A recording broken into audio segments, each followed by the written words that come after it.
ஒரு மதத்திற்கு ஒரு கடவுள் தான் இருப்பார், ஒரு புனித நூல் இருக்கும், அதற்கென்று வரையறுக்கப்பட்ட சில சடங்குகள் இருக்கும்.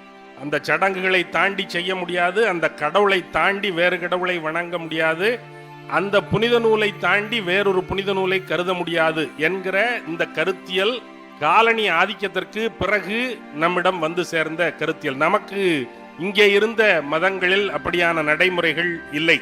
இங்கே சடங்குகள் இல்லாத மதங்கள் இருந்தன, புனித நூல்களே இல்லாத மதங்கள் இருந்தன, கடவுளே இல்லாத மதங்களும் இருந்தன பௌத்தத்தை போல. ஆகையினால இதுல மூன்றுமே இருக்க வேண்டும் என்று சொன்ன அந்த வெள்ளைக்கார பார்வையை இங்கே உள்ளவர்கள் தழுவிக்கொண்ட போது இங்கே மதங்களை பார்க்கிற பார்வை மாறிவிட்டது. அப்ப அவன் சொன்னது மாதிரி நம்மகிட்ட என்ன இருக்கு அப்படின்னு யோசிக்க தலைப்பட்டான். அவன் சொன்னது மாதிரியே நம்மளும் செஞ்சு வச்சுக்கணுமே. இதுதான் மதத்திற்கான பொது சட்டகம் என்றால், இந்த பொது சட்டகத்தின்படி நம்முடைய மதத்தையும் இந்த சட்டகத்திற்குள் அடைத்து கொண்டு விட வேண்டும் இல்லையா? அப்போதுதானே நம்முடைய மதம் இந்த புதிய காலத்திற்கு பிழைக்கும் என்று கருதினார்கள். பிறகு ஒரு தேசிய உருவாக்க கருத்தாக்கம் ஒன்று நிகழ்ந்தது. தேசிய உருவாக்க தேவை ஒன்று இருந்தது. வெள்ளைக்காரனை அவனுடைய ஆதிக்கத்தை எதிர்க்கிற போக்கில் தேசியம் என்பது கட்டமைக்கப்பட்டது. இந்த தேசியத்தை எதனுடைய அடிப்படையில் கட்டமைப்பது? இந்த நாடு ஒற்றை மொழி பேசுகிற நாடில்லை, ஒற்றை தெய்வத்தை வணங்குகிற நாடில்லை, ஒற்றை மதத்தின் வழிபட்ட நாடில்லை, ஒற்றை பண்பாட்டின் அடிப்படையிலான நாடில்லை. இது ஒற்றை தேசமாக என்றைக்குமே இருந்ததில்லை. என்றால் இவனை எதிர்ப்பதற்கு, ஒரு பொது எதிரியை எதிர்ப்பதற்கு ஒரு தேசியத்தை கட்டமைக்க வேண்டிய தேவை ஏற்படுகிற போது அதை எந்த சரட்டின் அடிப்படையில் கட்டமைப்பது என்கிற நெருக்கடி இவர்களுக்கு உருவாகிறது. அப்படி ஒரு நெருக்கடி உருவாகும் போது இதை மதத்தின் வழியாக கட்டமைக்கலாம் என்றால் அப்ப மறுபடியும் அந்த மதத்தை ஒற்றைப்படுத்த வேண்டிய தேவை இவர்களுக்கு ஏற்படுகிறது. அப்படி ஏற்படும் போது இவர்கள் தங்களுக்கு புனித நூல் என்று வைத்துக் கொண்டது வேதத்தை, இவர்கள் தங்களுக்கான தத்துவம் என்று முன்வைத்தது வேதாந்தத்தை, இவர்கள் தங்களுக்கான மதம் என்று முன்வைத்தது இந்து மதம் என்கிற ஒரு குடைப்படுத்தப்பட்ட ஒரு குடையை. அதுக்குள்ள ஏகப்பட்ட கம்பி இருக்கு. இது எல்லாத்தையும் சேர்த்து கொலக்கட்டை பிடிக்கிறது மாதிரி பிடிச்சிட்டான். இதுதான் இந்து மதம் அப்படின்னு. அது ஒற்றையாக என்றைக்கும் இருந்ததே இல்லை. பிடிச்சி இது எங்க மதம், இதுக்கு நூல் வேதம், இதனுடைய தத்துவம் வேதாந்தம், இதனால் முன்வைக்கப்படுவது இந்திய தேசியம் என்று ஒரு முன்வைப்பு நிகழ்த்தப்பட்டது. இது அவனுக்கு சரி, அவன் அப்படியே பழகி வந்திருக்கான். கிறிஸ்து, விவிலியம், கிறிஸ்தவம், அதற்கான புனித சடங்குகள். ஒருவன் கிறிஸ்தவனாக வேண்டுமென்றால் அவனுக்கு திருமுழுக்காட்டி ஞான ஸ்நானம் செய்து அவனுக்கு அப்பம் கொடுத்து இவற்றையெல்லாம் செய்தால் அவன் கிறிஸ்தவனாக அங்கீகரிக்கப்படுகிறான். இங்க என்ன செய்யறது? இங்கே இவன் வேதத்தை வச்சான், பிரம்மனை கடவுளா வச்சான், வேதாந்தத்தை தத்துவமா வச்சான், இந்து என்பதை மதமாக வைத்தான். சடங்கு, பூணல் போடுகிற சடங்கை எல்லாருக்குமான சடங்காக ஏன் வைக்கவில்லை? அது ஒரு தரப்புக்கு மட்டுமான சடங்காகத்தானே இருந்தது. அவன் ஞான ஸ்நானம் கொடுக்கிறது மாதிரி இஸ்லாமியர்கள் அவர்களுக்கென்று ஒரு கவரடைப்பு செய்கிற சடங்கை ஆண்களுக்கு செய்வது மாதிரி அங்கேயும் பெண்களுக்கு சடங்கு ஏதும் கிடையாது. கவரடைப்பு சடங்கு ஆண்களுக்கு செய்வதன் மூலம் அவர்கள் இஸ்லாமியர்களாக ஏற்கப்படுவதை போல, ஒரு திருமுழுக்காட்டு செய்வதன் மூலம் ஒரு ஆணும் பெண்ணும் கிறிஸ்தவர்களாக ஏற்கப்படுவதை போல, இங்கே ஏன் பூணல் போடுகிற சடங்கு எல்லாருக்குமான இந்துமயமாக்க சடங்காக முன்வைக்கப்படவில்லை? ஏனென்றால் அது அப்படியெல்லாம் கொடுக்க முடியாது. இவன் இதை கற்பிதமாகத்தான் உருவாக்குறான். அந்த கற்பிதத்துல எல்லா சலுகைகளையும் கொடுத்து விட்டு போய்விட முடியாது. தனக்கென்று சிலவற்றை பதிவில் வைத்துக் கொண்டு மற்றவற்றை திறந்து விடுகிறார்கள். ஆகையினால இதுல இந்த பிரச்சனை இருக்கு. ஒரு தேசிய உருவாக்கம் அப்படிங்கிற தேவை இருக்கிறது. வேதாந்தத்தை தாண்டிய தத்துவம் வேற எதுவும் இல்லை என்று சொல்லுகிறார்கள். சிங்கத்தின் முன்னால் சிறுநரிகள் எல்லாம் ஊளையிடாமல் பேசாமல் வாயை மூடிக்கொள்வதை போல, வேதாந்தத்தின் முன்னால் மற்ற தத்துவங்கள் எல்லாம் பேசாமல் வாயை மூடிக்கொள்ளும் என்று இவர்கள் முன்வைக்கிறார்கள். மற்றவையெல்லாம் ஊளையிட்டுக் கொண்டே இருக்கின்றன. எப்போது? வேதாந்தம் இல்லாத போது. வேதாந்தம் எப்போது முன்னுக்கு வந்து அமர்ந்ததோ அப்போது மற்ற தத்துவங்கள் எல்லாம் வாயை மூடிக்கொண்டு சும்மா இருக்கும், சிங்கத்தின் முன் சிறுநரிகளைப் போல என்றெல்லாம் முன்வைக்கிறார்கள். அப்படியானால் அதுவரைக்கும் அநேகாந்தமாக இருந்த இந்த நாட்டினுடைய மத கொள்கைகள் வெவ்வேறாக இருந்த சமணம் அநேகாந்தவாதம் என்கிற கொள்கையை முன்வைக்கிறது.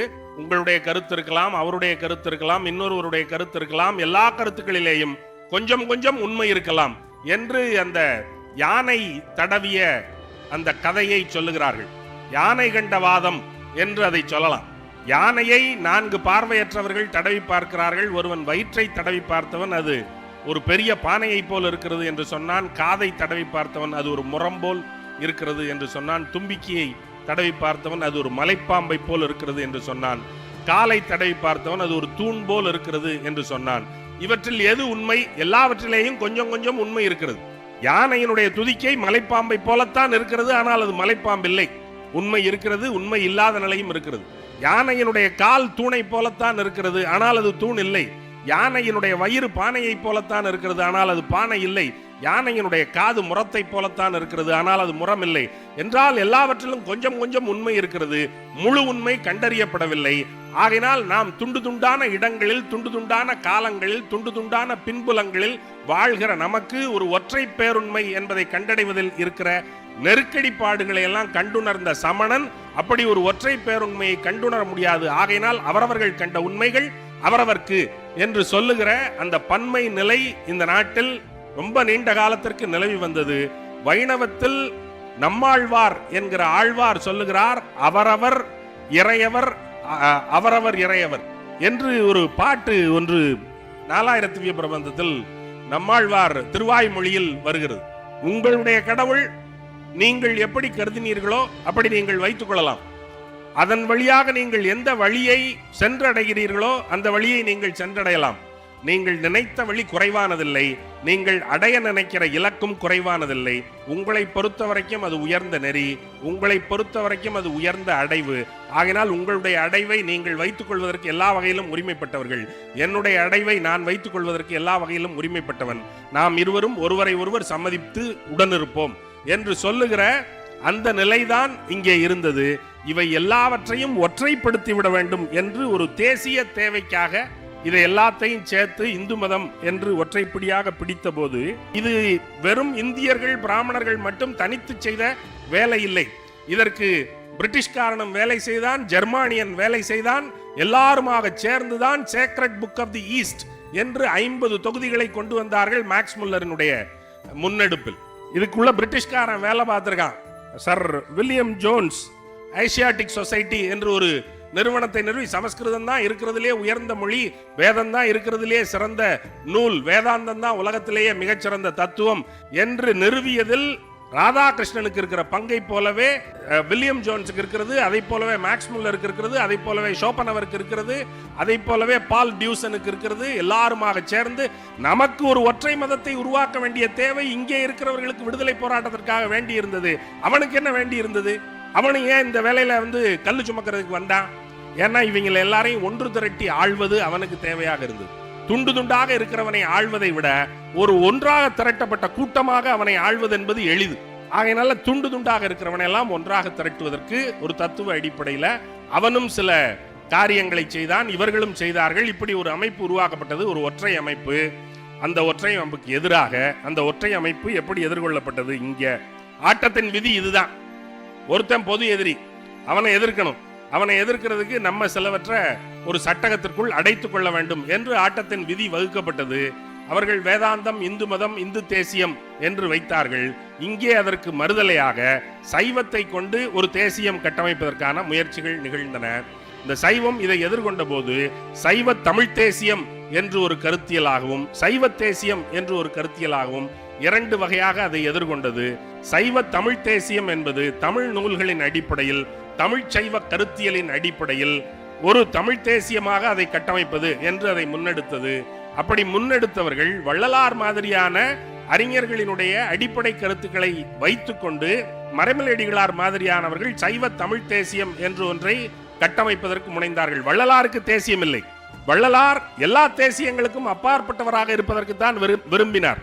அதனால் வள்ளலாருக்கு தேசியம் இல்லை. ஆனால் வள்ளலார் சொன்ன கருதுகோள்கள் சிலவற்றை வைத்துக்கொண்டு இங்கே இருக்கிற சைவ தமிழ் நூல்களினுடைய கருத்தியல் அடிப்படைகளை வைத்துக்கொண்டு ஒரு சைவ தமிழ் தேசியத்தை உருவாக்குவதற்கான வாய்ப்புகளை இங்கே இருந்தவர்கள் பரிசோதித்துக் கொண்டிருந்தார்கள். அதே நேரத்தில் மறுபுறத்தில் வள்ளலாரை எதிர்த்து வெறும் சைவ தேசியமாக இதை கட்டமைப்பதற்கு ஆறுமுக நாவலர் மாதிரியானவர்கள் முயன்றார்கள். இவர்கள் வள்ளலாரை ஆதரித்தும் தழுவியும் ஒரு சைவ தமிழ் தேசியத்தை உருவாக்க நினைத்த அதே காலத்தில் அவர் வள்ளலாரை முற்றாக மறுதலித்து நிராகரித்து ஏளனம் செய்து அதற்கு மாற்றாக வெறும் சைவ தேசியம் ஒன்றை நிறுவுவதற்கு முயன்றார். ஆறுமுக நாவலருடைய பார்வையில் சைவம் என்பது ஒரு சமயம், தமிழ் என்பது ஒரு மொழி. இதற்கும் அதற்கும் என்ன சம்பந்தம், என்ன தொடர்பு? நீங்கள் தேவையில்லாமல் தமிழை கொண்டு வந்து சைவத்திற்குள் திணிக்கிறீர்கள். சைவத்திற்கு தமிழ் முதன்மை இல்லை, சிவன் தான் முதன்மை, மத கருத்தியல் தான் முதன்மை. ஆகையினால் சைவம் தனி, தமிழ் தனி, அதை கொண்டு வந்து இதற்குள் சொருக வேண்டாம். அதனால் சைவ தேசியம் தான். ஆனா அவர் சைவ வினாவிடை எழுதும் போது அந்த சைவ வினாவிடைக்குள் தமிழ் வேத இயல் என்று ஒரு இயலை வைத்து, அவன் ஒரு வேத இயல் வச்சிருக்கான்ல, இங்க ஒரு வேத இயல் வேணும்ல அப்படின்னு சொல்லி இங்க சைவ வினாவிடையில தமிழ் வேத இயல் என்ற ஒன்றை முன்வைத்து, தமிழ் வேதங்கள் என்று சொல்லப்படுகின்றனவாக தேவாரத்தையும் திருவாசகத்தையும் பெரிய புராணத்தையும் முன்வைத்து அதை செய்கிறார். தமிழ் நூல்களை தமிழ் வேதம் என்று முன்னிலைப்படுத்துகிறாரே தவிர அதை தமிழ் சைவ தேசியமாக ஆக்குவதற்கு அவர் ஒருபோதும் உடன்படவில்லை. அந்த வேதத்தை அவர் கைகழுவவும் இல்லை. சமஸ்கிருதத்திலிருந்து வந்த வேதத்தை, ஆகமங்களை எதையும் அவர் கைகழுவவில்லை. ஆனால் நம்முடைய நூல்களை முன்வைத்துக் கொள்கிறார். அப்ப பக்தி என்பது இவ்வளவு மூடத்தனமாக இருப்பது, அதனாலதான் அதை மூட பக்தி அப்படின்னு சொல்ற. பக்தியில அறிவு கிடையாது, பக்தி வெறும் உணர்வு தான். அதுக்குள்ள அறிவு தலையிட்டால் அது பக்தியாக இருக்காது, அது தர்க்கபூர்வமான சிந்தனையாக ஆகிவிடும். எப்போது அறிவு பக்திக்குள் வருகிறதோ அப்போது அது தர்க்கபூர்வமான அறிவாக ஆகிவிடுகிறது. அறிவு கலக்காத, அறிவு இடையிடாத தூய உணர்வு நிலையான பக்தி தான் பக்தி என்றுதான் வைத்தார்கள். அந்த பக்தி நூலாகி, அந்த பக்தி நூல்களில் ஒன்றாகிய பெரிய புராணத்தை ஆறுமுக நாவலர் மிகவும் விதந்தோதினார். ஏனென்றால் அவர் கட்ட நினைக்கிற அந்த சைவ தேசியத்தை முன்னெடுப்பதற்கு பெரிய புராணம் பயன்படும். ஏனென்றால் அதில் 63 நாயன்மார்கள் சொல்லப்படுகிறார்கள். அதனால் என்ன, 63 பேரும் வெவ்வேறு சாதிகளில் இருந்து வந்தவர்கள். ஆகினால் சாதிகளை கடந்த ஒரு தேசியத்தை கட்டமைப்பதற்கு அல்லது எல்லா சாதிகளையும் கவர்ந்து இழுப்பதற்கு இது பயன்படும் என்று அவர் கருதினார். இரண்டாவது, அது ரொம்ப தத்துவார்த்தமான நூலெல்லாம் கிடையாது, அது ரொம்ப மெய்யியல் பூர்வமான நூலெல்லாம் கிடையாது. அது கதைகள் சொல்லுகிற ஒரு நூல், ஒரு புராணங்களை சொல்லி கொண்டு போகிற நூல். இந்த கதைகளை மிக எளிதாக மக்களிடம் கொண்டு போய் சேர்த்து அவற்றின் வழியாக அவர்களை உணர்ச்சி வசப்படுத்தி எளிதாக அவர்களை திரட்டி கொள்ள முடியும் என்று அவர் கருதினார். இந்த கதைகளை எல்லாம் கட்டுக்கதைகள் தானே என்று ஆறுமுக நாவலனுடைய அண்ணன் சொன்னபோது ஆறுமுக நாவலர் தன்னுடைய அண்ணனோடு மிக கடுமையாக சண்டைக்கு போய்விட்டார். அதை எப்படி நீ கட்டுக்கதை என்று சொல்லலாம் என்று அவரோடு சண்டையிடுகிறார். அப்ப ஆறுமுக நாவலர் ஏதோ ஒரு பொது அடிப்படையின் பேரில் ஒரு பொது திரட்சி ஒன்றை செய்ய வேண்டும் என்று நினைத்து சைவம் என்கிற சமயத்தை அதற்கான அடிப்படையாக வைத்துக்கொண்டு வேலை செய்தார். நோக்கம் பொதுவாக எல்லாரையும் திரட்டுவது என்பதுதான். பெரிய புராணத்தை வைத்துக் கொண்டதனுடைய நோக்கம் அதுக்குள்ள தாழ்த்தப்பட்டவர்களிலிருந்து மேலே இருக்கிறவர்கள் வரைக்கும் எல்லாரையும் சமமாக சைவர்கள் என்ற அடிப்படையில் ஒன்று திரட்டுவது என்பதுதான். ஆனா அது நடைமுறையில் நிகழவே இல்லை. ஆறுமுக நாவலர் நிகழ்த்திய அந்த சைவ தேசியம் என்பது, அந்த சைவ முன்வைப்பு என்பது, அதுல எந்த நெகிழ்ச்சியுமே இல்லை. பக்தி என்பது நெகிழ்ச்சியை முன்வைக்கிற ஒரு இயக்கமாக இருக்க, ஆறுமுக நாவலர் முன்வைத்த அந்த இயக்கத்துல எந்த நெகிழ்ச்சியுமே இல்லை. அது ரொம்ப இறுக்கமாக இருந்தது, ஒரு வரிசை நிலை வைப்பதாக இருந்தது, ஒரு படிநிலை அடுக்கு முறை வைப்பதாக ஹயரார்கிக்கலா இருக்கு. அது ரொம்ப ரெஜிமெண்டேஷனா இருக்கு, அது எல்லாவற்றையும் ஒழுங்கு நிலைப்படுத்துவதாக இருக்கிறது. அவர் வர்ணாசிரம விதிகளை ஏற்கிறார், சைவம் ஏற்கவில்லை. சைவத்திற்கு வர்ணாசிரம விதிகள் இல்லை. ஆனால் ஆறுமுக நாவலர் சைவ வர்ணாசிரம தர்ம விதிகளை ஏற்கிறார். அவர் ஒரு இடத்தில் சொல்லுகிறார், நீங்கள் தானம் செய்ய வேண்டும் என்றால் யாருக்கு தானம் செய்ய வேண்டும்? தானம் செய்வதற்கு என்ன, யார் என்ன என்று பார்க்க வேண்டி இருக்கிறது, யாருக்கும் செய்யலாம் தானே. அப்படின்னா இல்ல, உத்தம பாத்திரத்திற்கு மட்டும்தான் நீங்கள் தானம் செய்ய வேண்டும். அப்ப உத்தம பாத்திரம் என்பவர் யார்? அதற்கு ஆறுமுக நாவலர் வரையறை சொல்லுகிறார். வேத ஆகம புராணங்களை படித்தவர், தீட்சை பெற்றவர், சந்தியாவந்தனம் செய்கிறவர், இவர் யாரோ இவர் உத்தம பாத்திரம், இவருக்கு நீங்கள் தானம் செய்யலாம். இது நம்ம போய் ஒருத்தர்கிட்ட ஒரு 10 ரூபாயை கொடுக்கணும்னு வச்சுங்க, ஐயா நீங்க வேதம் ஆகம புராணம்லாம் படிச்சிருக்கீங்களா, தீட்சை வாங்கியிருக்கீங்களா, சந்தியாவந்தனம்லாம் ஒழுங்கா முறையா பண்றீங்களா? ஆமா பண்றேன், அப்ப இந்தாங்க 10 ரூபா அப்படின்னு கொடுத்துட்டு வர முடியுமா? இதை கேட்டு கேட்டு பண்ண முடியுமா? சர்டிபிகேட் கொடுன்னு கேட்கறதா இதுக்கு? இது எப்படி செய்யறது? ஆனா அவர் சொல்றார், அப்ப அப்படி செய்யலைன்னா தப்பா யாருக்காவது உத்தம பாத்திரம் அல்லாத ஒருவனுக்கு நீங்கள் தானம் செய்து விட்டால் என்ன ஆகும் என்றும் அவர் சொல்லுகிறார். உத்தம பாத்திரம் அல்லாதவனுக்கு நீங்கள் தானம் செய்தால் 10 பிறப்புக்கு பச்சோந்தியாக பிறப்பீர்கள், பிறகு 3 பிறப்புக்கு கழுதையாக பிறப்பீர்கள், பிறகு 2 பிறப்புக்கு தவளையாக பிறப்பீர்கள், பிறகு 1 பிறப்பு சண்டாளனாக பிறப்பீர்கள், பிறகு சூத்திரனாக பிறப்பீர்கள், பிறகு வைசியனாக பிறப்பீர்கள், பிறகு சத்திரியனாக பிறப்பீர்கள், பிறகு விடுதலை அடைவீர்கள் அப்படின்னு சொல்றாரு. ஆகையினால உத்தமராக இல்லாவிட்டால் இவ்வளவு கோளாறுகள் இருக்கின்றன. சரி, ஒருவேளை அந்த ஊர்ல உத்தமனே இல்ல, இவ்வளவும் படிச்ச உத்தமன் இங்க இல்லைன்னு வச்சுங்க, நான் அந்த 10 ரூபாயை யாருக்கு போடுறது? உத்தமனாக இருந்த ஒருவனுடைய மகன் இருப்பான் இல்லையா, அவனுக்கு போட்டுருங்க அப்படின்னாரு. எதுல எல்லாம் வாரிசை கொண்டாடுறதுன்னு ஒரு கணக்கே இல்லையா? சரி, வாரிசும் இல்ல, என்ன செய்யறது? அது சிவன் கோயில்ல கொண்டு போய் போட்டுருங்க உண்டியல்ல அப்படின்னு சொல்றாரு. அப்பவும் எவனும் பசிச்சவனுக்கு போட்டக்கூடாது. இதெல்லாம் சரி பார்த்து தான் அந்த தானத்தை நீங்க செய்யணும், இல்லைன்னா சிவன் கோயில்ல போட்டுருங்க. இது சைவத்தினுடைய கருத்தியலா? இது ஆறுமுக நாவலனுடைய கருத்தியல். சைவத்தினுடைய கருத்தியல் ஆர்க்கும் இடுமின் அவர்வர் என்னன்மின் பார்த்திருந்துண்மின் பழம்பொருள் போற்றன்மின் வேட்கை உடையீர் விரைந்தொல்லை உண்ணன்மின் காக்கை கரைந்துண்ணும் காலம் அறிமினே என்றுதான் திருமந்திரம் சொல்லுகிறது. யார் கேட்டாலும் போடு, அவனா இவனான்லாம் பார்க்காத. உன் கருத்துக்கு எதிர்கருத்து உள்ளவனா இருக்கலாம், இவன் பசியில சாகட்டும் அப்படின்னு விடாத, அவனுக்கும் குடு. இதுல என்ன வேறுபாடு கொடுக்கறதுல என்று திருமந்திரம் சொல்லுகிறது. அந்த கருத்தை எடுத்து பேசியவர் தான் பின்னால் வந்த வள்ளலார். சைவம் சொன்ன கருத்து யாருக்கும் குடு, இதுல என்ன வேறுபாடு என்பதுதான். ஆனா அது ஆறுமுக நாவல் இடத்துல அது வெளிப்படல. அவர் சொல்றாரு, கீழ்ச்சாதியினரெல்லாம் கோயிலுக்குள் வர வேண்டாம், அவர்களெல்லாம் தூலலிங்கத்தை வழிபடுங்கள் என்று சொல்லுகிறார். தூலலிங்கம் என்பது எது? கோயிலினுடைய கோபுரம். நீங்கள் எல்லாம் கோயிலுக்குள் வரக்கூடாது, ஆகையினால் கோயிலுக்குள் வெளியிலிருந்து கோபுரத்தை தரிசித்தாலே போதும். கோயில் கோபுர தரிசனம் கோடி பாப விநாசனம் என்று பின்னால் அதை ஒரு சுலபமாகவே ஆக்கி கொண்டார்கள். கோபுரத்தை பார்த்தாலே உனக்கு எல்லா புண்ணியமும் கிடைச்சிடும் அப்படின்னு. அப்ப சைவத்தால் ஒருங்கிணைக்க முயன்றாலும் அந்த சைவத்தால் நிகழ்கிற அந்த ஒருங்கிணைப்பு என்பது அதே அடுக்குமுறைகளை கொண்டதாகத்தான் இருந்தது. அவர் ஒரு சைவ இன்றைக்கு பேசப்படுகிற மேடை பேச்சினுடைய தந்தை என்று சொல்லத்தக்கவர் ஆறுமுக நாவலர். அவர் கிறிஸ்தவர்களிடமிருந்து பழகியது. அதெல்லாம் கிறிஸ்தவர்கள் எப்போதும் கோயிலிலே பூசை வைத்துவிட்டு ஒரு பிரசங்கம் ஆற்றுவதை போல, ஒரு செர்மோன் என்று ஒன்றை செய்வதை போல ஆறுமுக நாவலர் கோயிலில் எவ்வாறு இந்த பிரசங்கங்களை செய்ய வேண்டும் என்பதை ஒரு விதியாகவே வகுத்து வைத்து அதை தொடர்ந்து செய்தார். அதனால மேடை பேச்சினுடைய தந்தை, தமிழ் உரைநடையினுடைய தந்தை, ஒரு பிழை கூட இல்லாமல் நூல்களை பதிப்பாக்கம் செய்த பதிப்பு தந்தை என்றெல்லாம் பாராட்டத்தக்க ஆறுமுக நாவலர் இந்த இடத்துல மாபெரும் சறுக்கலாக சறுக்கி இந்த சைவ தேசியம் என்பதுல பொது வெளியே இல்லாமல் அது வெறும் சைவ பெருவெளியாக ஆக்கி வைத்து விட்டார். வள்ளலார் இதற்கு மாறாக முன்வைத்தது பொதுவெளி. வள்ளலாரினுடைய வடலூர் மன்றத்தின் முன்னால், சபையின் முன்னால் இருக்கிற மாபெரும் பொதுவெளி என்பது எல்லாரும் கூடுவதற்கான பொதுவெளி. அதில் சைவர்கள் மட்டும் வர வேண்டும் என்றில்லை, இன்னார் வர வேண்டும் இன்னார் வரக்கூடாது என்கிற விலக்குகள் எல்லாம் அதில் இல்லை. உண்மையில் சிவன் கோயிலில் இருக்கிற அம்பலம் என்கிற அமைப்பே சிதம்பரம் கோயிலுக்கு பொது அம்பலம் என்றுதான் பெயர். அம்பலம் என்பதே பொது மேடை தான். பொது மேடையில் இருக்கிற இறைவன் யாரும் பார்ப்பதற்கு தகுந்த இறைவன், எங்கிருந்து பார்த்தாலும் தெரிகிற இறைவன் என்றுதான் அம்பலம் என்று வைத்தார்கள். அந்த அம்பலத்தை எப்போது தீட்சிதர்கள் தங்களுக்குரிய அரங்கமாக மாற்றிக்கொண்டு விட்டார்களோ, எப்போது ஆறுமுக ஓதுவாரை பிடித்து கீழே தள்ளி அவருடைய கைகால்களை உடைத்தார்களோ, அது வள்ளலாரின் காலத்தில் நிகழ்ந்த காரணத்தினால் வள்ளலார் சிதம்பரத்தோடு ரொம்ப நெருங்கிய உறவாக கொண்டிருந்தவர். தன்னுடைய தந்தையின் பெயரை தன்னுடைய முகப்பெழுத்தாக போட்டுக் கொள்ளாமல், அவருடைய தந்தையின் பெயர் ராமையா பிள்ளை, இரா ராமலிங்கம் என்றுதானே இவர் போட்டிருக்க வேண்டும். இரா ராமலிங்கம் என்று போட்டுக் கொண்டிருக்க வேண்டிய வள்ளலார் ராமையா என்பதை நீக்கிவிட்டு சிதம்பரம் ராமலிங்கம் என்று போட்டுக் கொள்கிற அளவிற்கு சிதம்பரத்தோடு ரொம்ப நெருக்கம் பாராட்டிய வள்ளலார் சிதம்பரம் பொது சபையாக இல்லாத போது, பொது மன்றமாக இல்லாத போது, அது சிலரினுடைய ஆதிக்கத்திற்குள் இருக்கிற மன்றமாக ஆகிவிட்ட போது அதை விட்டு விலகி ஒரு பொது மன்றத்தை உருவாக்குவதற்காக வடலூரில் உத்தரஞான சிதம்பரம் என்று ஒரு சபையை உருவாக்கி அங்கே சன்மார்க்க சங்கம், சன்மார்க்க சபை என்று இவற்றையெல்லாம் கட்டி வேறு ஒரு திசைக்கு சைவத்தை வழிநடத்த முயல்கிறார். சைவத்தை விட்டு வெளியேறுவதற்கு அவர் அந்த இடத்தில் தயங்கவே இல்லை. ஆகையினால சைவத்தை ஒருமைப்படுத்துவதற்கு ஆறுமுக நாவலர் முயன்றார். வள்ளலார் அந்த முயற்சியெல்லாம் மேற்கொள்ளவில்லை. அவர் சைவத்தை விட்டு வெளியேறுவதற்கு தான் முயன்றார்.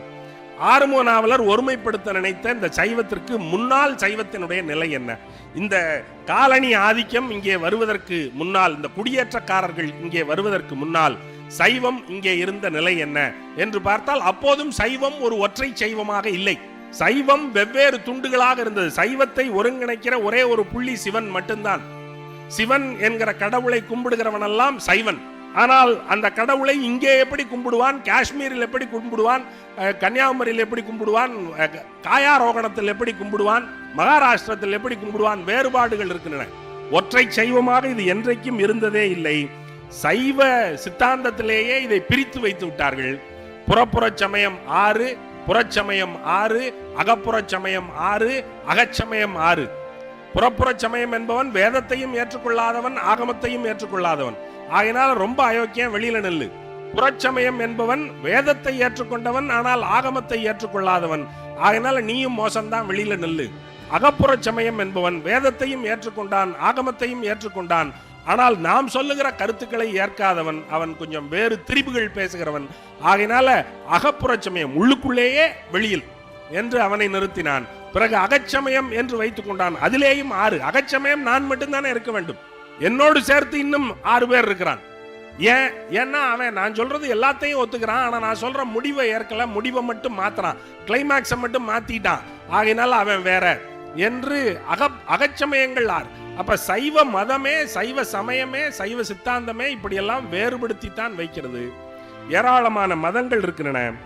பாசுபத சைவம், மாவிரதம், வாமம், காபாலிகம், வைரவம், ஐக்கியவாத சைவம் என்றெல்லாம் இந்த சமயங்கள் முன்வைக்கப்படுகின்றன. தத்துவ நிலையில் வேறுபடுத்தப்படுகிற சைவங்கள் பாடானவாத சைவம், பேதவாத சைவம், சிவ சமவாத சைவம், சிவ சங்கிராந்தவாத சைவம், சிவாத்வித சைவம், ஈஸ்வர அவிகாரவாதம் என்று 6 தத்துவ வேறுபாடுகள் உள்ள சைவ கொள்கைகள் முன்வைக்கப்படுகின்றன. 6 சமய வேறுபாடுகள் உள்ள கொள்கைகள் முன்வைக்கப்படுகின்றன, சமயங்களாகவே முன்வைக்கப்படுகின்றன. ஆகையினால சமயம் இந்தியாவில் சைவம் என்கிற சமயம் ஒற்றை சமயமாக எப்போதுமே இல்லை, இப்போதும் இல்லை. அது வேறு வேறு வகையிலான சைவமாகத்தான் இருக்கிறது. இவர்களுக்குள் ஒருவரோடு ஒருவர் முரண்பட்டார்கள், மோதிக்கொண்டார்கள். தமிழ் வரலாற்றுல சிவன் சைவம் அப்படிங்கறதனுடைய நிலை என்ன அப்படின்னு பார்த்தா, இங்க சிவன் திணை தெய்வம் இல்லை. இங்கே திணை தெய்வங்கள் இருந்தன. திணை தெய்வங்கள் என்பது 5 திணைகள், 5 திணைகளுக்கும் 5 தனித்தனி தெய்வங்கள். அவை அந்த திணைக்கு மட்டும்தான் தெய்வம். முல்லைக்கு உரிய தெய்வம் மால், அவன் முல்லைக்கு மட்டும்தான் தெய்வம். அவன் குறிஞ்சிக்கு தெய்வமாக டிரான்ஸ்பர் ஆகி வர முடியாது. நெய்தலுக்கு தெய்வம் வருணன், அவன் கொடைக்கானல் மலைக்கு போக முடியாது, அவன் இங்க மட்டும்தான் தெய்வமா இருப்பான். இது டிரான்ஸ்பரபிள் ஜாப் இல்லை. இது எய்டட் காலேஜ் வாத்தியார் மாதிரி. கவர்மெண்ட் காலேஜ் வாத்தியார்னா மாவட்டத்துக்கு மாவட்டம், கல்லூரி மாத்தலாம். ஆனா நிதி உதவி பெறும் கல்லூரியில் வாத்தியாரா இருக்கிறவன் ஒரே இடத்துல வாத்தியாரா இருந்து அங்கேயே ரிட்டையர் ஆயிட வேண்டியதான், மாற முடியாது. இந்த திணை தெய்வங்கள் எல்லாம் ஒரு இடத்திற்குள்ள மட்டும்தான் நிற்கும். இந்த திணை தெய்வ பட்டியல்ல சிவன் இல்ல. மாயோன் இருக்கான், சேயோன் இருக்கான், வேந்தன் இருக்கான், வருணன் இருக்கான், கொற்றவை இருக்கான், சிவன் இல்ல. அப்ப தமிழ் தெய்வங்கள்ல சிவன் இல்லையா அப்படிங்கிற கேள்வி வருது. இந்த கேள்வி 2 விதமாக எதிர்கொள்ளப்படுகிறது. சிவன் எங்கே? சங்க இலக்கியத்துல, தொல்காப்பியத்துல சிவனை பற்றி குறிப்பு இல்லை. பத்தாக்குறைக்கு சகர ஈகரமும் சகர ஐகாரமும் மொழி முதல் வாராது என்று ஒரு தொல்காப்பிய சூத்திரத்தை வேறு இவர்கள் அடையாளம் காட்டுகிறார்கள். சை என்கிற எழுத்து மொழிக்கு முன்னால் வராது என்று சொல்லுகிறார்கள். சீயும் வராது என்றான். ஆனா சி வரும், சிரிப்பு வருது இல்ல, அதனால சி வரும், ஆனா சை வராது அப்படிங்கிறான். அதனால சைவம் என்பதை நம்முடைய ஆய்வாளர் ராமகி போன்றவர்கள் எல்லாம் சைவம் என்று சொல்லாமல் அதை சிவனியம் என்று சொல்ல வேண்டும் என்கிறார்கள். பாவாணரும் பெருஞ்சித்திரனாரும் அதை சிவனியம் என்றுதான் சொன்னார்கள், மாலியம் என்று சொன்னார்கள். சைவம் என்று சொல்லுகிற வழக்கம் அவர்களிடத்தில் இல்லை. ஏனென்றால் சை என்கிற எழுத்து தமிழில் மொழி முதல் வராது என்பதனால். ஆகவே சைவத்தினுடைய இடம், சிவனுடைய இடம் தமிழ் மரபில் என்ன அப்படின்னா 2 வகையாக இது பார்க்கப்படுகிறது. திணை தெய்வங்கள் இருந்தன, 5 திணை தெய்வங்கள் இருந்தன. இந்த 5 திணை தெய்வங்களுக்கும் தலைமை தெய்வமாக ஒரு பொது கடவுள் ஒருவர் இருந்தால் அந்த பொது கடவுள் தான் சிவன் என்று பின்னால் உருவாக்கினார்கள். அதற்கு சான்றாக தொல்காப்பியத்திலிருந்தே வினையின் நீங்கி விளங்கிய அறிவின் முனைவன் என்கிற அந்த சொற்றொடரை காட்டினார்கள். ஆனால் வினையின் நீங்கி விளங்கிய அறிவின் முனைவன் என்பது சிவனைத்தான் சிறப்பாக குறிக்கிறதா என்பதற்கு நம்மிடம் ஆதாரம் இல்லை. அப்படி நாம் கருதி கொள்ளலாம் என்றால் அது ஒரு கருதுகோள் மட்டும்தான். அப்படியானால் சிவனை குறித்து பேசுவதற்கு அது எப்படி வந்தது அந்த கருதுகோள் அப்படின்னா, இங்க சேயோன் இருந்தான். சேயோன் என்பது சிவப்பை குறிக்கிற, குழந்தைமையை குறிக்கிற சொல். இந்த சேயோன் தான் பின்னாடி சிவனா ஆனா அப்படின்னு சொல்லுகிற நடைமுறை ஒன்று இருக்கிறது. முருகன் திந்து சமவெளியிலிருந்து வந்த சிவன், இவர்களினுடைய கலப்பு தான் சிவன் என்கிற கருதுகோள் ஒன்று இருக்கிறது. வரலாற்றின் போக்கில் முருகனுடைய திரிபு வடிவம் தான் சிவன் என்று சொல்லுகிற கருத்தொன்று இருக்கிறது.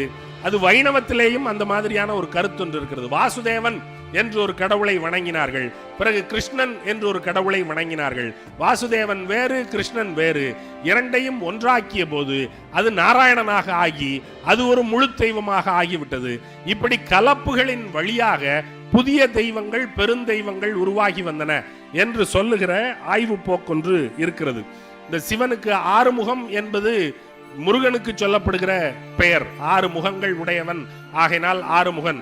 அது தமிழ் மரபில் சொல்லப்பட்ட கதை இல்லை. அவனுடைய நெற்றி பொறியிலிருந்து, நெற்றி நெருப்பு பொறியிலிருந்து கார்த்திகை குளங்களில் போய் விழுந்த, சரவண பொய்கையில் போய் விழுந்த அந்த 6 பொறிகள் 6 குழந்தைகளாயின.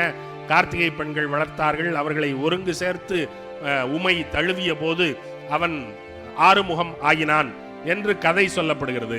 ஆனால் நீங்கள் மரபு வேறுபாடு பார்க்க வேண்டும்.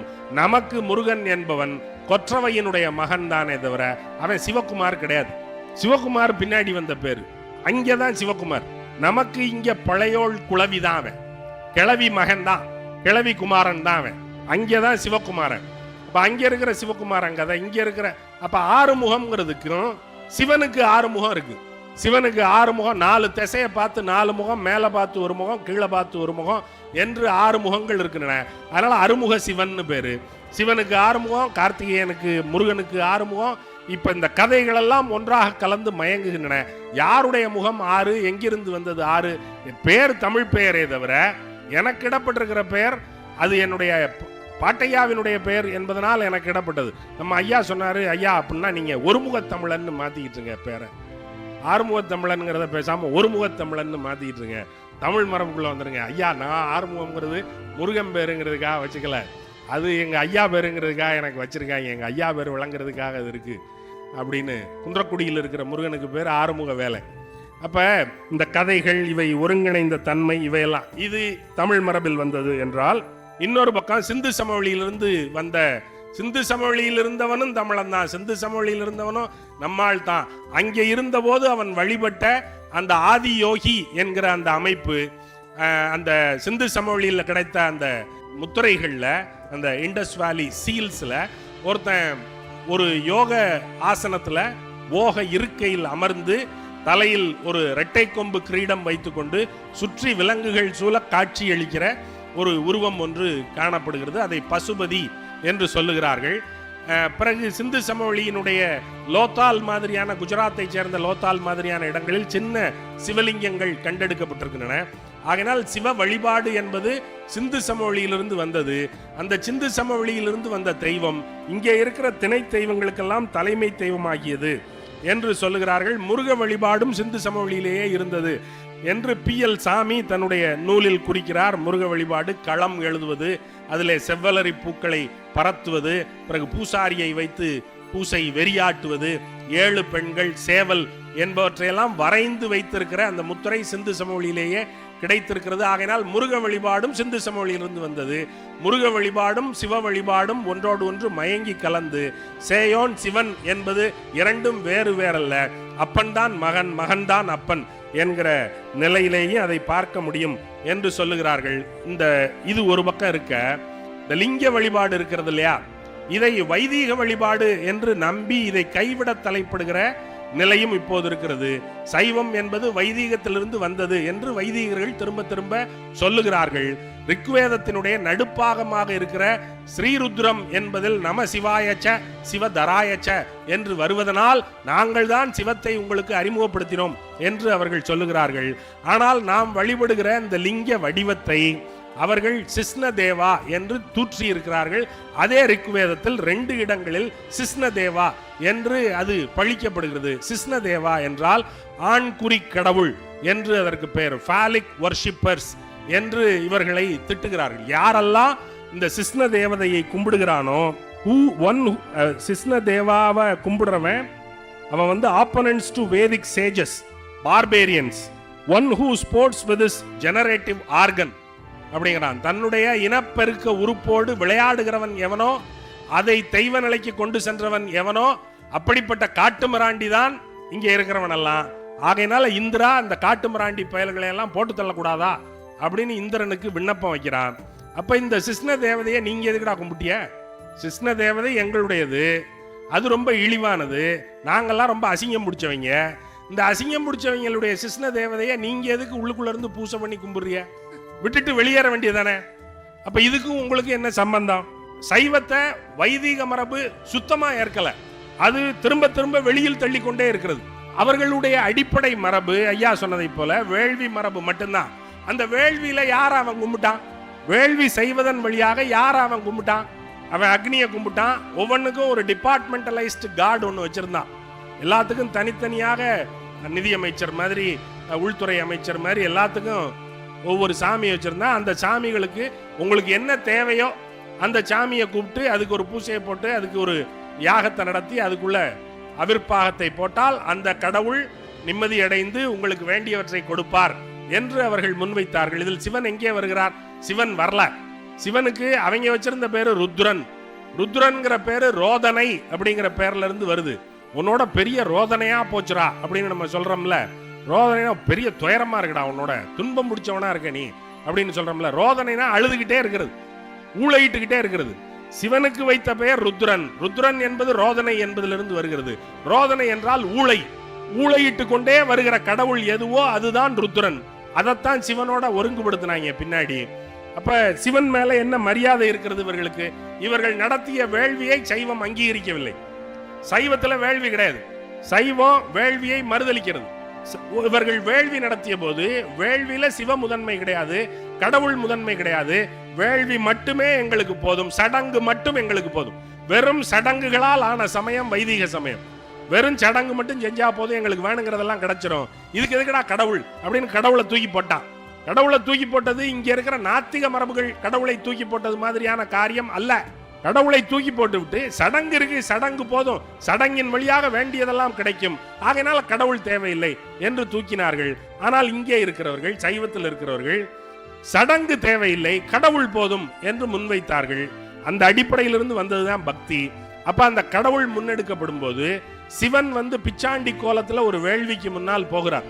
அவர்கள் சொல்லுகிறார்கள், பெண்கள் கற்போடு இருந்தால் போதும், நாங்கள் வேள்விகளை செய்தால் போதும், எல்லாம் சரியாகிவிடும் என்று அவர்கள் முன்வைக்கிறார்கள். அவர்கள் வேள்வி செய்து கொண்டிருக்கிறார்கள். அவர்களுடைய வீட்டு பெண்கள் அவர்களுக்கு வேண்டிய வேள்வி சாமக்கிரியைகளை எடுத்து கொடுத்து கொண்டிருக்கிறார்கள். சிவன் அங்கே நக்கன் என்று சொல்லப்படுகிற பிச்சாண்டி கோலத்தில் போகிறான். நக்கன் என்றால் நிர்வாணமாக போகிறவன், எந்த உடுப்பும் அணியாமல் போகிறவன். ஏனென்றால் இவன் சிஷ்ண தேவன் தானே, ஆண்குறி கடவுள் தானே. ஆகினால் ஒன்றும் அணியாமல் அந்த வேள்வியின் முன்னால் போகிறான். அவனை பார்த்து கிறுகிறுத்து போன அந்த முனிவர்களினுடைய பத்தினிகள் எல்லாம் இவன் பின்னால் போய்விட்டார்கள். அவர்கள் அதிர்ச்சி அடைந்து விட்டார்கள். ஏனென்றால் வேள்வி நிறைவேற வேண்டும் என்றால் பக்கத்தில் பத்தினிமார் இருந்து எடுத்துக் கொடுக்க வேண்டும். நம்முடைய பத்தினிகளை ஓட்டி கொண்டு போகிறவன் இவன் யார் என்று இவர்கள் கடுப்பாகி இவர்கள் ரொம்ப தீவிரமாக வேள்வி செய்து அதிலிருந்து ஒரு யானையை உருவாக்கி அந்த யானையை ஏவி அந்த பிச்சாண்டியை போய் கொல் என்று ஏவுகிறார்கள். அவன் அந்த யானையை அடித்து அதனுடைய தோலை உரித்து அதை தன் மேல் போர்த்தி கொள்கிறான், மேலுடம்பில் போர்த்தி கொள்கிறான். படாதி பய உரிச்ச தோலை கீழே கட்டுவானா, மேல போர்த்திக்கிறான் பாரு, சரி இன்னொன்ன ஏவுவோம் அப்படின்னு மறுபடியும் ஒரு புலியை உருவாக்கி புலியை ஏவுறாங்க.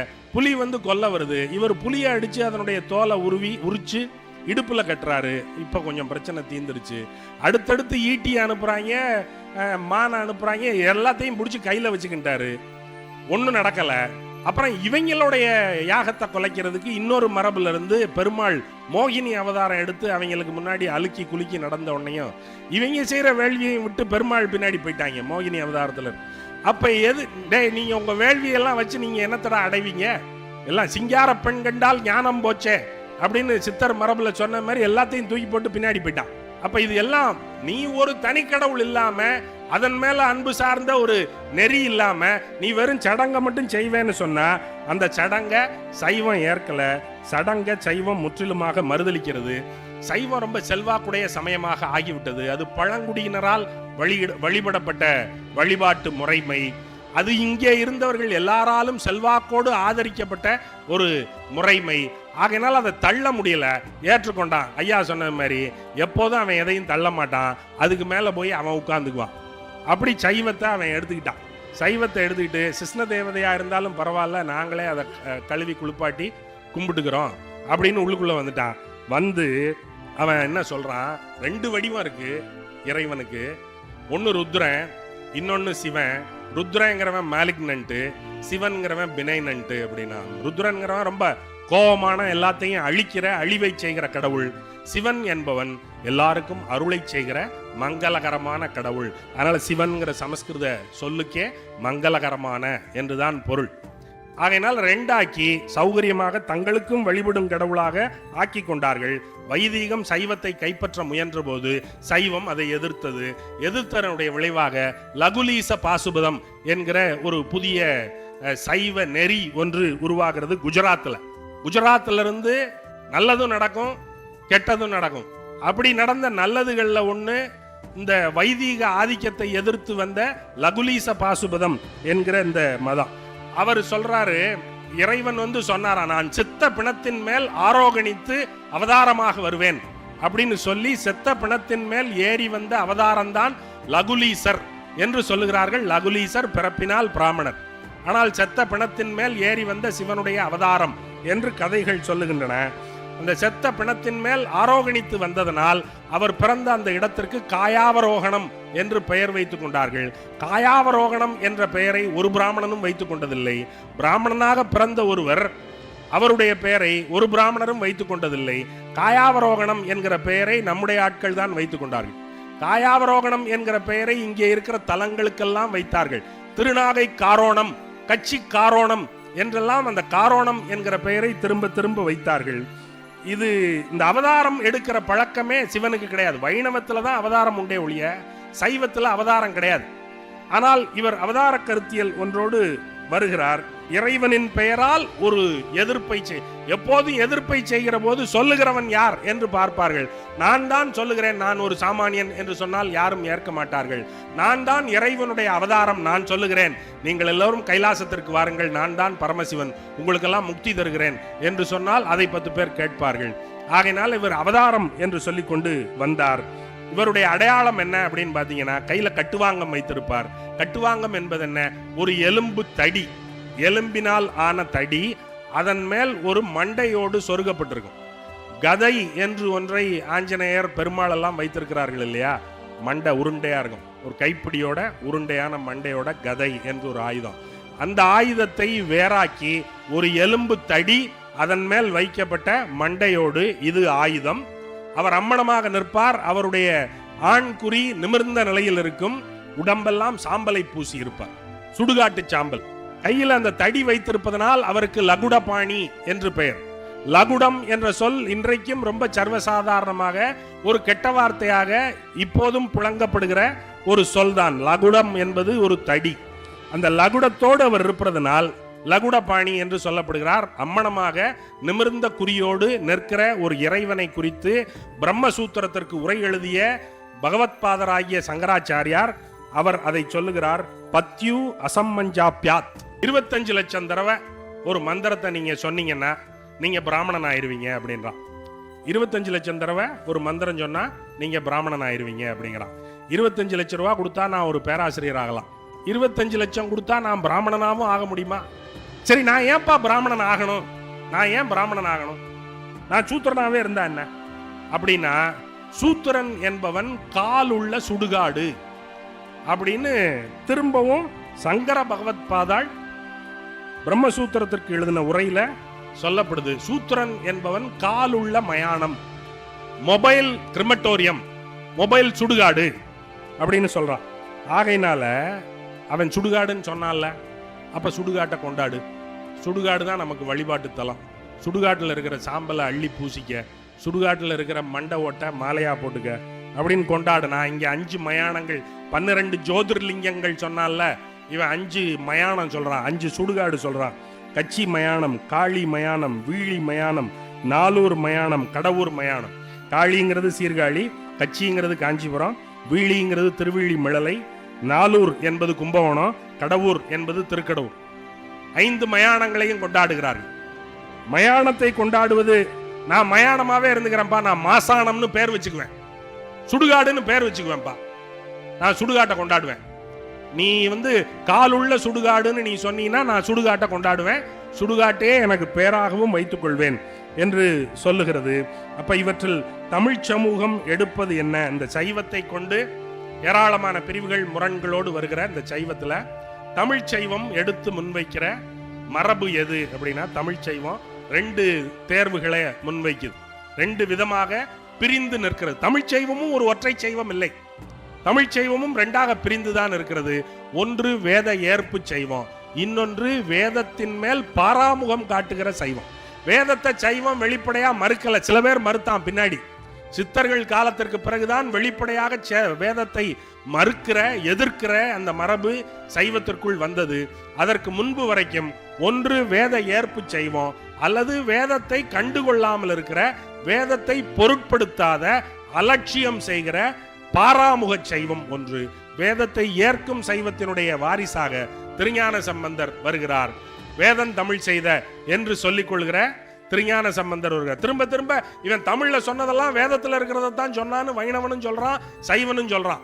வேதம் தமிழ் செய்த மாறன் என்று நம்மாழ்வாரை சொல்லுகிறார்கள். அதே மாதிரி இங்கே திருஞான சம்பந்தரை சொல்லுகிறார்கள். வேதத்தில் என்ன சொல்லப்பட்டிருக்கிறோம், வேதம் பால், ஆகமம் அதிலிருந்து வருகிற நெய் அப்படின்னு எல்லாம் சொல்றான். அதையெல்லாம் கறந்துதான் எங்களுக்கெல்லாம் கொடுத்தீங்க அப்படின்றான்.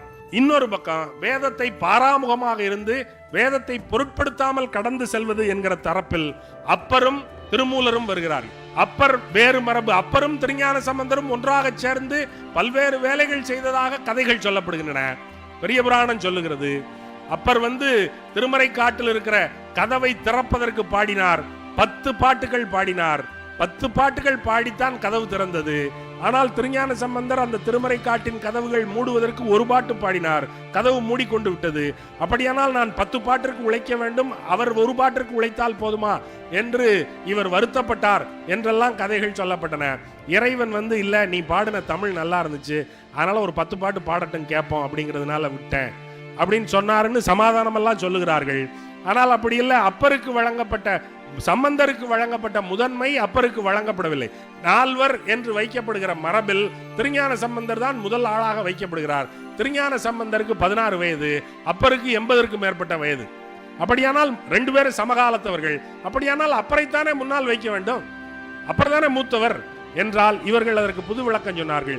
யார் முதலில் இறைவன் திருவடி அடைந்தார்களோ அவர் முன்னால் வைக்கப்படுவார். திருஞான சம்பந்தர் தான் முதலில் திருவடி அடைந்தார். ஆயினால் திருஞான சம்பந்தர் முதலில், அப்பர் பின்னால் என்று மரபு சொல்லுவார்கள். அப்பருக்கும் திருஞான சம்பந்தருக்கும் ஒரு இணக்கம் இருந்தது பொது நிலையில். ஆனால் உள்ளுக்குள் ஒரு பிணக்கமும் இருந்தது. அது வெளிப்படுத்தப்படாமல் புகைந்து கொண்டே இருக்கிறது. அப்ப இங்க சைவமே ஒரு ஒற்றை சைவமாக இல்லை. திருஞான சம்பந்தர் பாடுகிறார், சாத்திரம் பேசும் சழக்கர்கள் கோத்திரமும் குலமும் கொண்டு என் செய்வீர் என்று பாடுகிறார். வேதம் ஓதிலன் வேள்விகள் செய்யிலன் நீதி நூல் பல நித்தல் பயிற்றிலன் ஓதி அங்கமோர் ஆறும் உணரிலன் ஈசனை உள்குவார்க்கு அன்றி இல்லையே என்று அப்பர் பாடுகிறார். வேதம் ஓதுறதுனால உனக்கு கிடைச்சிருமா? வேள்விகள் செய்யறதுனால உனக்கு கிடைச்சிருமா?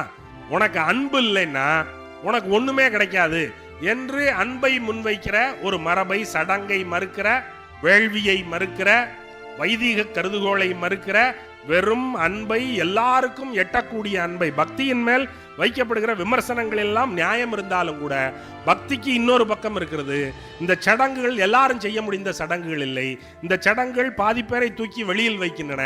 இந்த சடங்குகள் பல பேரை எட்ட விடாமலேயே தடுக்கின்றன. பக்தி இதற்கு எந்த நிபந்தனைகளும் விதிக்காமல் ரொம்ப எளிய ஒற்றை நிபந்தனை ஒன்றை வைக்கிறது. ஒரு பரிபூரணமான அன்பு இருந்தால் அது போதுமானது, அது உனக்கான நுழைவு சீட்டாக ஆகும் என்று அது சொல்லுகிறது. நீங்கள் அன்பிருந்தால் கோயிலுக்கு போக வேண்டாம், அன்பிருந்தால் நீங்கள் சடங்குகள் செய்ய வேண்டாம், அன்பிருந்தால் நீங்கள் வேள்விகள் செய்ய வேண்டாம், அன்பிருந்தால் நீங்கள் வேதம் படிக்க வேண்டாம், வேள்வி செய்ய வேண்டாம், ஒன்று செய்ய வேண்டாம், அன்போடு இருங்கள். அன்போடு யாரிடம் இருப்பது என்றால் அதை விளங்கிக் கொள்ளும் விதம் கோளாறாகிவிட்டது. அன்பை நான் இறைவனுக்கு மட்டும்தான் படைப்பேன் என்று சொல்லிக் கொண்டிருக்கிறார்கள். இறைவனுக்கு அந்த அன்பை எப்படி படைப்பீர்கள்? அதற்கான திருத்தம் தான் வள்ளலார். இந்த பொருள்கோள்கள் எல்லாம் விளங்காத பொருள்கோள்களாக போய் ஒரு இடத்தில் முட்டிக்கொண்டு நிற்கும் போது வள்ளலார் மாதிரியானவர்கள் அந்த முட்டிக்கொண்டு நிற்கிற சுவரை உடைத்து இந்த பாதையை திறந்து விடுகிறார்கள். சித்தர்கள் அதை உடைக்கிறார்கள். இவர் சொன்ன அப்பர் பாடிய அதே தொனியில் பின்னால் வருகிற சிவவாக்கியர் பாடுகிறார். கோயிலாவதேதடா குளங்களாவதேதடா, கோயிலும் குளங்களும் கும்பிடும் குலாமரே, கோயிலும் மனத்துளே குளங்களும் மனத்துளே, ஆவதில்லை அழிவதில்லை சத்திமுத்தி சித்தியே என்று பாடுகிறார். சாத்திரங்கள் ஓதுகின்ற சட்டநாத பட்டரே, வேர்த்திரைப்பு வந்தபோது வேதம் வந்து உதவுமா, மாத்திரை போது உம்முளே அறிந்து தொக்க வல்லிரேல், சாத்திரப்பை நோய்களேது சத்திமுத்தி சித்தியே என்று பாடுகிறார். பட்டரே, சாத்திரங்களை ஓதிக்கொண்டே இருக்கிற ஐயரே, உங்களுக்கு ஒருவேளை ஹார்ட் அட்டாக் வந்து விட்டால் நீங்கள் என்ன செய்வீர்கள்? வேதம் ஓதுவீர்களா அல்லது டாக்டரிடம் போவீர்களா? எல்லாவற்றிற்குமான தீர்வு வேதம் ஓதுவதில் இருக்கிறது என்றால் உங்களுக்கு நெஞ்சடைக்கும் போது நீங்கள் ஏன் வேதம் ஓதவில்லை, ஏன் மருத்துவரிடம் போனீர்கள் என்கிற ஒரு அளவை பூர்வமான கேள்வியை முன்வைத்து, ஆகையினால் ஓதுவதில்லை முக்கியம், அறிவது அல்லது அன்பு செலுத்துவது. அறிவது என்பதும் எல்லாருக்கும் இயலக்கூடியதில்லை. எல்லாரும் ஒரு மட்டமான அறிவு நிலையில் இருக்கிறவர்கள் இல்லை. சமூகத்தில் எளியவர்கள் இருக்கிறார்கள், முற்றிய அறிவுடையவர்கள் இருக்கிறார்கள், இடைநிலை அறிவுடையவர்கள் இருக்கிறார்கள். என்றால் எல்லாருக்கும் எட்டக்கூடிய ஒரு பொருள் அறிவினால் மட்டுமே எட்டப்பட வேண்டும் என்று வைத்தால் பாதி பேர் அதில் தள்ளுபடி செய்யப்பட்டு விடுவார்கள் என்பதனால் அன்பை மட்டுமே அதற்கான விதிமுறையாக வைத்தது. அன்பை செலுத்த முடியாதவர்கள் யார் இருக்கிறார்கள்? எல்லாருக்கும் செலுத்துங்கள், எல்லாரும் செலுத்துங்கள் என்று சித்தர்களும் திருமூலரும் வள்ளலாரும் இதற்கு திருத்தங்கள் சொன்னார்கள். சொன்ன திருத்தத்தினுடைய அடிப்படை, நீங்கள் ஒருவனுக்கு ஒரு கைப்பிடி சோறு வழங்கினீர்கள் என்றால் நீங்கள் இறைவனுக்கு பக்கத்தில் போய்விட்டீர்கள். நீங்கள் இறைவனுக்கு பக்கத்தில் போக வேண்டும் என்றே கோரிக்கை வைக்க வேண்டாம். நீங்கள் எப்போது அன்போடு இருந்தீர்களோ அப்போது நீங்கள் இறைவனுக்கு பக்கத்தில் போய்விட்டீர்கள். சிவன் என்றால் செம்மையானவன் என்றெல்லாம் பொருள் இல்லை, சிவன் என்றால் அன்பு என்று பொருள் என்று மறுவரையை செய்கிறார் திருமூலர். அன்பு சிவம் இரண்டென்பர் அறிவிலார், அன்பே சிவமாவது ஆறும் அறிகிலார், அன்பே சிவமாவது ஆறும் அறிந்தபின் அன்பே சிவமாய் அமர்ந்திருந்தாரே என்று சிவத்திற்கான இறைப்பொருளுக்கான வரையறை மீண்டும் மறுவரை செய்யப்படும் போது, அது எல்லாருக்கும் எளியதாக இருக்கும் போது அது இந்த சிக்கல்களை எல்லாம் தீர்த்து விடுகிறது. ஆனால் பிரச்சனை என்னவென்றால் நாம் மறுபடியும் மறுபடியும் அதை சடங்காக்கி கொண்டே இருக்கிறோம் என்பதுதான். பக்தி என்பது கோயிலுக்கு போய் தேங்காய் உடைத்து பழம் வைத்து வெற்றிலை பாக்கு வைத்து இறைவனை வழிபட்டு விட்டு வரும் நடைமுறை சடங்கு என்று நாம் வைக்கிறோம். அதைத்தான் ஆறுமுக நாவலர் ஆதரித்தார், அதைத்தான் அவர் திரும்ப திரும்ப கட்டமைத்தார். ஆனால் அது அவசியமே இல்லை. நீங்கள் யாவர்க்குமாம் இறைவர்க்கு ஒரு பச்சிலை, முடியலைன்னா பரவாயில்ல, யாவர்க்குமாம் உண்ணும் போது ஒரு வாயுரை, உண்ணும் போது ஒரு கைப்பிடி, முடியலைன்னா பரவாயில்ல, யாவர்க்குமாம் பசுவுக்கு ஒரு வாயுரை, முடியலைன்னா பரவாயில்ல, யாவர்க்குமாம் பிறர்க்கு இன்னுரை தானே என்றெல்லாம் எளிய வழிகள் சொல்லிக் கொடுக்கிறார்கள். அதனால பக்தி என்பது உண்மையில் வைதீக மறுப்பு தான், தெள்ளத் தெளிவான வைதீக மறுப்பு. நீ வைத்த சடங்கு எதையும் நான் செய்ய மாட்டேன், நீ சொல்கிற வேள்வி எதையும் நான் செய்ய மாட்டேன், நீ ஓத சொல்கிற எந்த மூல நூலையும் நான் ஓத மாட்டேன், நான் எளிய அன்போடு இருப்பேன், அது போதுமானது என்று சொல்வது மிகவும் சரியானது. ஆனால் அது மீண்டும் மீண்டும் அடைப்புகளுக்குள் போய் சிக்கிக் கொண்டே இருக்கிறது. குளத்தில் பாசி எப்போதும் படிந்து கொண்டே இருக்கும், பாசியை நீக்கி கொண்டே இருக்க வேண்டும். குளத்தில் தண்ணீர் எடுக்க போகிற பெண்கள் எல்லாம் எடுத்த எடுப்பில் குடத்தை முக்கி தண்ணீரை எடுத்துக்கொண்டு வந்துவிட மாட்டார்கள். அந்த குடத்தை வைத்து அந்த தண்ணீரில் ஒரு அலசி அந்த பாசியை நீங்க வைத்து பிறகு தண்ணீரை எடுப்பார்கள். இந்த குளத்தில் மீண்டும் மீண்டும் பாசி படிந்து கொண்டே இருக்கிறது. அப்படித்தான் படிகிற பாசியை நீக்குவதற்கு திரும்ப திரும்ப ஆட்கள் வந்து கொண்டே இருப்பார்கள், வந்து கொண்டே இருக்க வேண்டும். அப்படி ஒரு அரங்கமாகத்தான் இந்த அரங்கத்தையும் நான் பார்க்கிறேன். படிந்து கிடக்கிற பாசிகள் எல்லாம் நீங்கட்டும். வணக்கம்.